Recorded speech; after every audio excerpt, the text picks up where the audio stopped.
Problems with sexual intimacy are common in relationships, but they don't get talked about much, which is why I'm glad today my letter is from someone calling herself Smriti, and she writes about such an issue.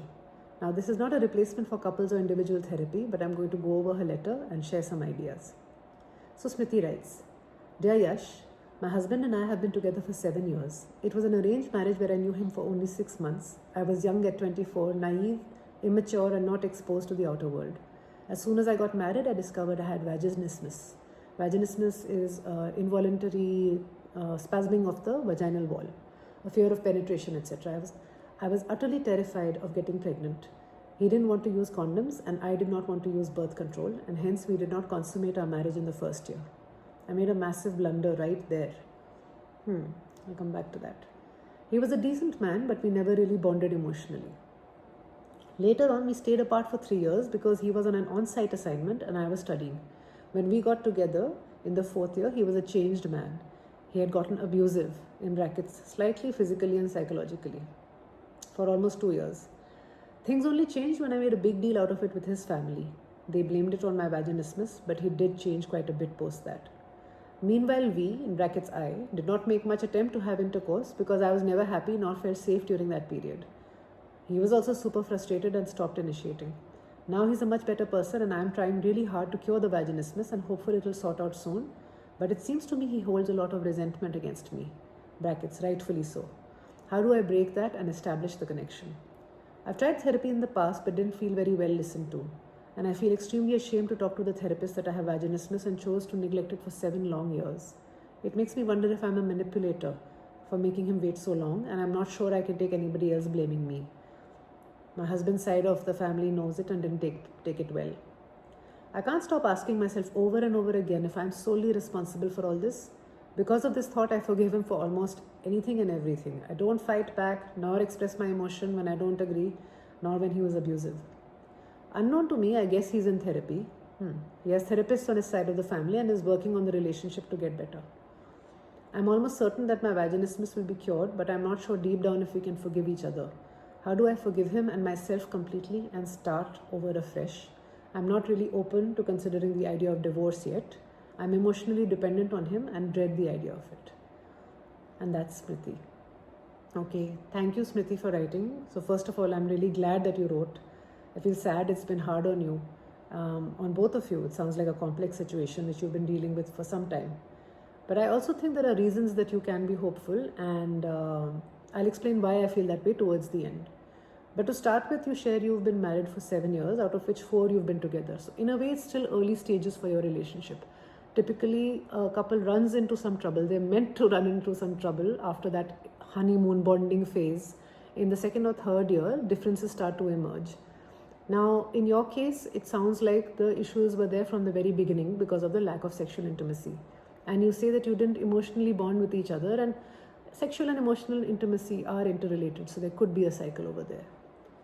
Now, from what you describe, it sounds like you have a desire discrepancy issue, which is really common in couples. It basically means that one partner would like more sex and the other partner would like less sex. And the first thing to know is that there is no normal or right amount of sex. It's perfectly fine to want more sex. It's fine to want little or even no sex. No one can define that for you. Now, your vaginismus, which involves pain, right? It is likely that that would get in the way of your desire for sex. It's only natural. But even beyond the vaginismus, I wonder, what is your relationship to sex? Is that something you've allowed yourself to explore? Often the lower desire partner, they may not really actually want to have more sex, but they put pressure on themselves. They want to have more sex. So it's important to figure out what's going on and what each of you individually really wants. And ideally, because this takes skill and nuance, the help of a good couples therapist who's comfortable talking about sex and who will not put pressure on you to have more sex. That is important. So such a safe space would be helpful for you. Martha Copy of the Institute of Relational Intimacy talks about 2 things that get in the way of the desire for the lower desire partner. The first is pain, which is something you're dealing with. The second is pressure, which I suspect you are dealing with. And that pressure would come from not only your husband, but it sounds like from his family too, and from yourself internally. Because the one thing that kept coming up for me as I read your letter was the word shame. It's very strong. You started by saying that you made a massive blunder right there by the marriage not having been consummated in the first year. But you had actually said that both of you had taken a position with his not wanting to use condoms, you not wanting to use birth control, and then there was the vaginismus. So I wonder if by massive blunder you mean neglecting the vaginismus for many years, or is there something else which you're taking on more onto yourself? You then go on to say that after the 3-year gap when you came together, in the 4th year he was a changed man. I was worried a little when you said slightly physically and psychologically abusive, but then you said that things have been better of late and his family intervened and he's fundamentally a decent person, so I'm going to trust you on that. And I'm glad you spoke up for yourself. But I can see that the experience of feeling blamed by his family has further contributed to your shame, because now you're scared to bring it up with your therapist. And I feel sad about that. And I also feel that you can take the risk and share this with your therapist. Shame is really important to address here because it's possibly what is behind his own experience too. You may be seeing the resentment and the frustration, but underneath it is common for the higher desire partner to feel a sense of real rejection, and hence addressing the shame is also a part of your work together. Who initiates sex does matter, and you've talked about how you find you have the traits of your emotionally absent mother. I didn't read out that part of the letter, but you gave some background about how your mother would tend to go silent and passive and wait for the other to initiate. And you suspect you've inherited that trait. Now, as a relational need, we all have the need to initiate in a relationship, but also to have the other person initiate. So it's understandable that your husband did get frustrated at beyond a point and would also have the need for you to initiate. So when you speak about the lack of connection and the resentment now, there is a strong likelihood that the undercurrent of the sexual intimacy not being there, but also the lack of conversation around it is getting in the way. Because the other thing I noticed was the secrecy. You mentioned that unknown to you, you think that he is in therapy, so he's not speaking about it. You haven't mentioned whether he knows that you're getting treatment for the vaginismus or that you've been in therapy. So the communication between the two of you seem to have stopped, which is where I think you might actually need the help of someone skilled to get that going again. This dynamic of you not expressing your emotions because essentially you're really on the back foot because of that shame. I think this is something you can really challenge, because you're asking yourself the question if you're the one who is solely responsible for what's going on.